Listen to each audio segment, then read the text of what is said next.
할렐루야 관계 성도 여러분, 지금 8월 5일 목요일 새벽 예배 시간입니다. 우리 함께 사도신경으로 우리 신앙 먼저 고백하겠습니다.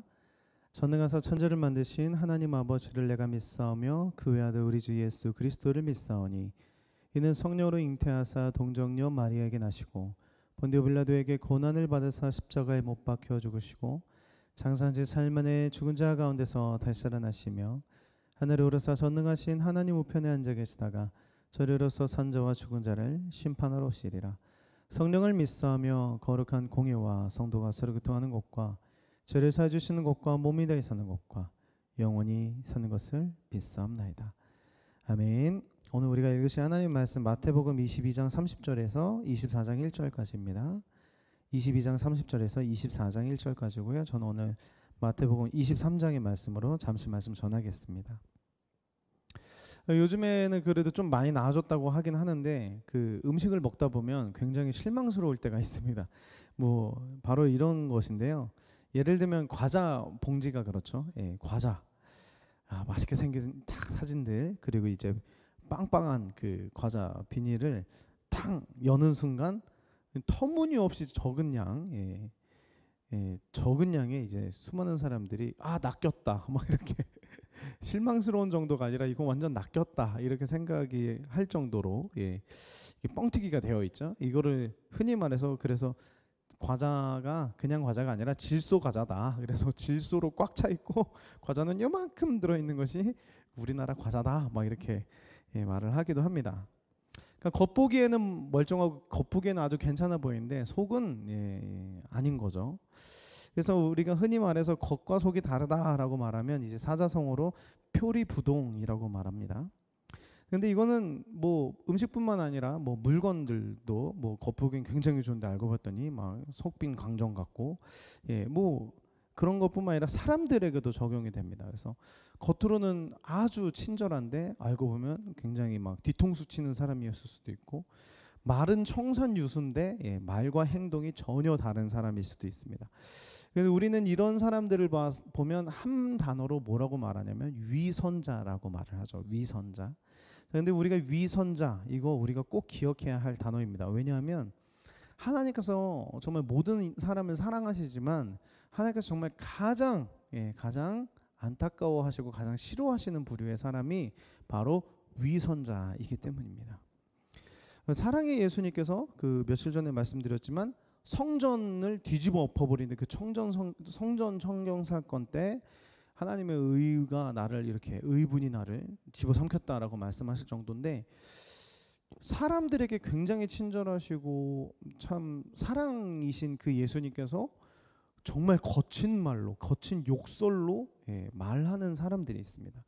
뱀들아, 이 독사의 새끼들아, 이렇게 말하는, 이렇게 서슴없이 과격한 표현까지 말씀하셨던 부류의 사람들이 바로 바리새인들이지 않습니까? 이 바리새인들이 말 그대로 위선자의 끝을 보여주는 사람들이었기 때문인데요. 일단 그들은 그 유대인들의 특질 중에 하나가 이제 경문을 막 이렇게 달고 다니고 뭐 술을 달고 다니는 이런 것이었는데, 그들은 경문을 아주 넓고 막 팔에 다 감고 다녔고요.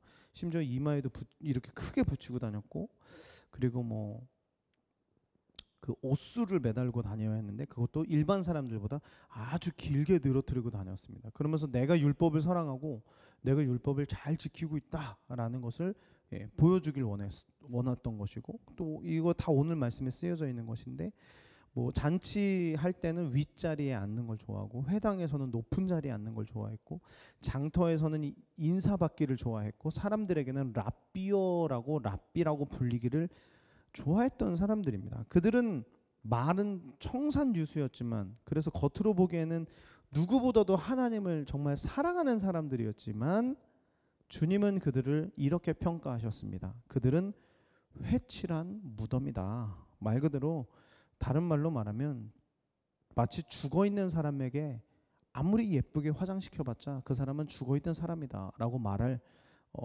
그런 의미라는 것이죠. 우리가 하는 모든 행동에는 그 시작의 목적이 있습니다. 어떤 마음을 갖고 있기 때문에 그런 행동을 하는 것이죠. 그럴 때 당연히 중요한 것은 어떤 마음을 갖고 있느냐가 중요합니다. 그 어떤 마음으로 그 일을 했느냐, 가령 내가 무언가를 했을 때 무슨 마음으로 그것을 했느냐는 너무나 중요한 일입니다. 특별히 신앙생활을 하면서 그 마음을 갖고 있는 것은 너무나 중요한 것인데, 사람들은 그 마음이 어떤 마음이냐면 바로 바리새인들은 어떤 마음이었냐면 사람들에게 잘 보이고 싶다라는 마음으로 그 일들을 했다는 것입니다. 사람들에게 잘 보이려고 이런 거를 갈고 다니고 옷을 길게 다니고 높은 자리에 이런 것이 마음의 시작이었다는 것입니다.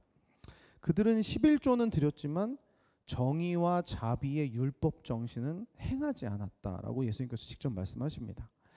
하나님의 뜻, 또 하나님의 마음이 없는 행함, 하나님의 마음이 없는 행함은, 특별히 하나님의 마음이 없는 신앙생활은 굉장히 위험한 것이죠.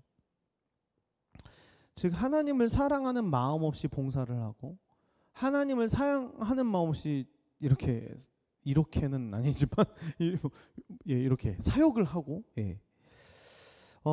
사랑이 없으면서 사람들을 대한다는 것은 빈 껍데기에 불과한 것처럼 우리가 어떤 행동을 할 때 나의 명성을 위해서 또는 사람들에게 잘 보이기 위해서, 심지어는 그러니까 목적도 그렇지만 결과 자체도 내가 무슨 일을 했을 때도 그 결과가 좋을 때 이거 내가 했다 막 그것을 자부하고 자랑거리로 여기는 그 순간부터 우리는 변질되기 시작한다는 것입니다.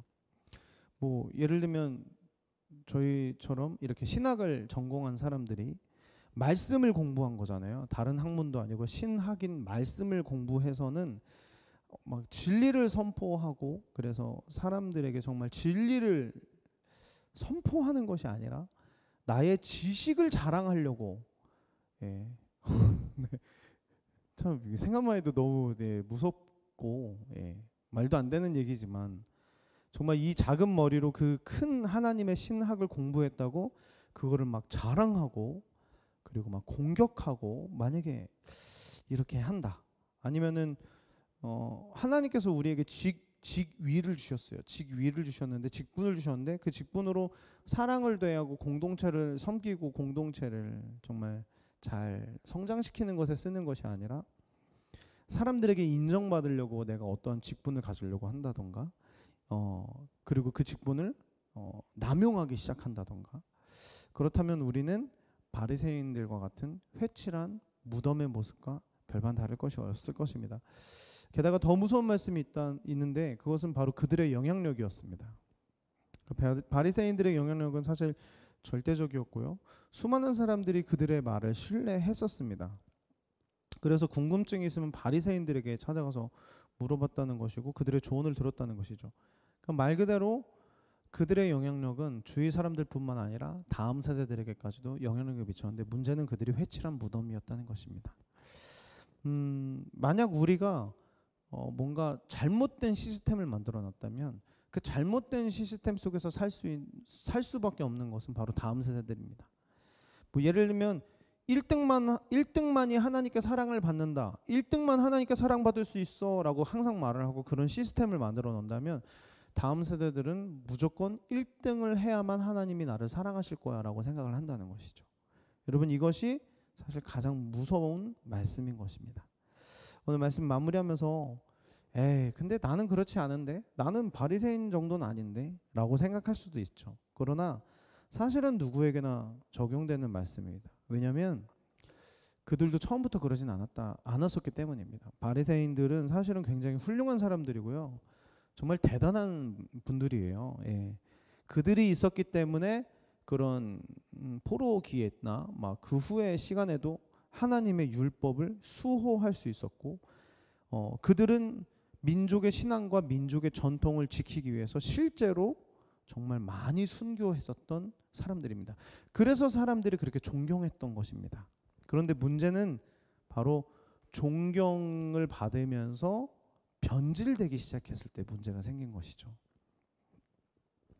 그래서 다시 한번 말씀드리지만 우리가 정말 중요하게 여겨야 할 것은 어떤 일을 시작할 때의 마음가짐과 끝마침의 마음가짐입니다. 사람들에게 인정받으려고 시작을 하고 끝나고 나서 이건 내가 한 거야 라고 말하는 것, 아니면 반대로 하나님의 은혜로 감사해서 시작을 하고 끝나고 나서도 하나님이 하셨습니다라고 살아가는 것. 이것은 완전히 다른 길이지 않겠습니까? 그래서 우리가 오늘 정말 기억해야 할 것은 내가 변질된 부분은 무엇이 있을까라는 것을 한번 기억해 봤으면 좋겠고요. 오늘 하루 시작하시는데 은혜로 시작했으면 좋겠고 오늘 하루 끝마칠 때도 하나님께 감사합니다. 하나님의 은혜입니다. 이렇게 고백하면서 마칠 수 있는 그런 인생길 걸어가시는 우리 성도님들 되기를 예수님의 이름으로 축복합니다. 네, 그럼 주기도문으로 예배 마치도록 하겠습니다. 하늘에 계신 우리 아버지여, 이름이 거룩히 여김을 받으시오며 나라가 임하오시며 뜻이 하늘에서 이루어진 것 같이 땅에서도 이루어지리이다. 오늘날 우리에게 일용할 양식을 주옵시고 우리가 우리에게 죄진 자를 사준 것 같이 우리의 죄를 사하여 주옵시고 우리를 시험에 들게 하지 마시며 다만 악에서 구하옵소서.